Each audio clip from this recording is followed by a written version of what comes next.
I do also think that having been forced to have this conversation and it being so contentious and so painful has also led to changes within feminism, which I think are actually positive. I think that we have been forced to explain why biological sex is as important as it is in ways that I think is probably actually had a kind of refreshing effect on feminist thinking.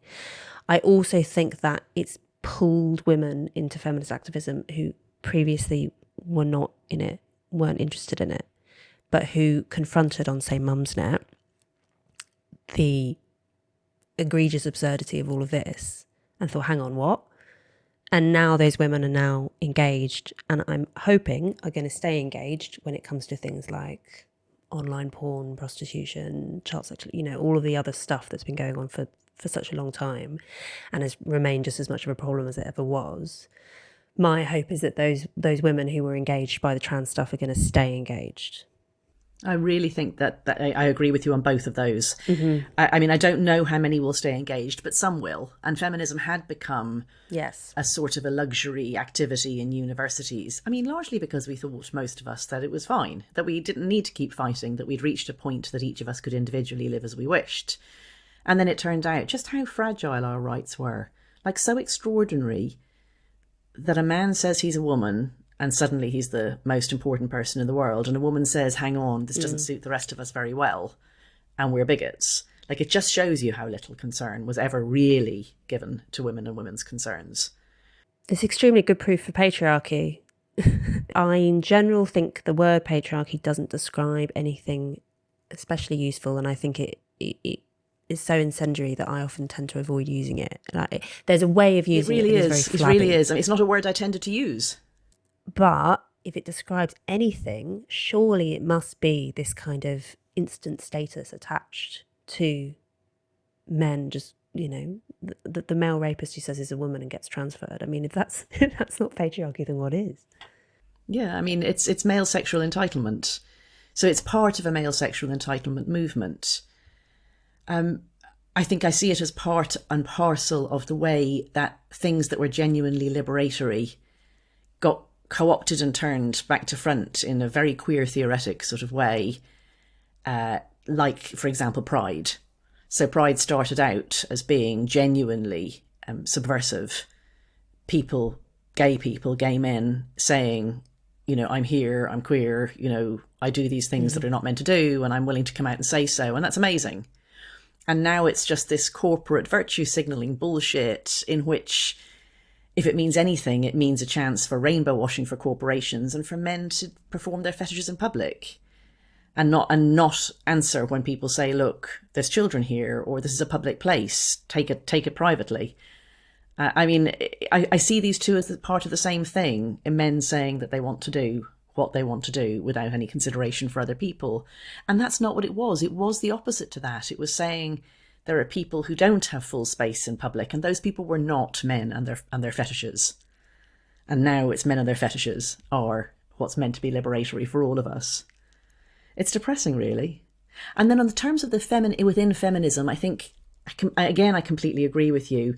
For an awfully long time, feminism has been quite reality denying. And I see it as a kind of mirror image, I have to say, of a lot of trans activism. So the claim that a man can be a woman if that's how he feels doesn't seem to me, in its reality-denying nature, to be very different from... there is nothing different about men and women except the accidents of their body, and that it's all socialization. These are neither of them evidence-based. They're neither of them at all plausible, and they're both of them very harmful to human beings. And when you have beliefs that are harmful to human beings, they're more harmful to women and children than they are to men in general. Interesting. And because women and children are just physically vulnerable in a way that men never will be in general. Yes, that's true. Yeah. Yes. So I'm glad you raised this. I have the same suspicion that to some extent it's entirely nurture, none of it's nature school of feminist thinking, which is a very dominant school, at least in the 20th century, softened us up for some of the trans stuff, in that it became socially acceptable, even socially compulsory, to basically lie to be nice, to say, you know, why can't women be firefighters in exactly the same way that men can be? Everything is to do with socialization. Everything can be rewritten if only we change the culture sufficiently. It's not that the socialization thesis is entirely wrong. It clearly is to some extent correct. But it's my view nowadays is that it is built on a biological substrate, which isn't going anywhere. And even though in a sense trans ideology is directly counter to, say, radical feminist ideology, because it says that, you know, the classic thing, it says that if someone with a feminine brain must be a woman, someone with a masculine brain must be a man. You know, that's that kind of sexist view is obviously completely counter to radical feminist view, which is that femininity and masculinity are all nonsense constructs.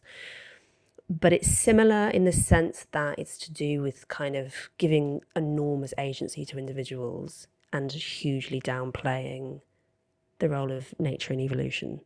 Yes, it's similarly reality denying. Yeah. I think it did pave the way for where we've got to now. And it also, so it also, it's worse than lying to be kind, it's lying to be good. You're not a good person if you disagree with these theses. Only bad people think. You know, it's frustrating me more and more, the number of people I'm seeing. And I mean, I know when people say on all sides, it's one of those get out of jail free things. I really am criticizing a large range of people here. But this thing of ascribing only malign motives to people who disagree with you.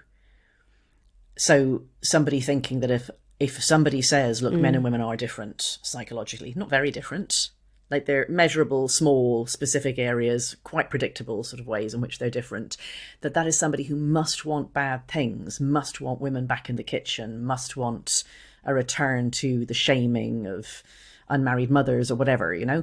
I don't want any of those things. It just happens to be true. And when we lie to ourselves repeatedly, bad things happen. We build our society and our structures on lies. They won't fit us as well as they would. I want a 21st century that fits humans, all humans, male and female, adult and child. And at the moment, we're building a society that suits a small number of men and not really anybody else.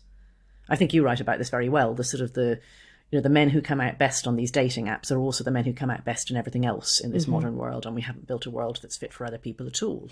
And that we can't do that unless we recognise difference that isn't going anywhere. Yeah, and the same with children. Children have needs that are very, very inconvenient for adults.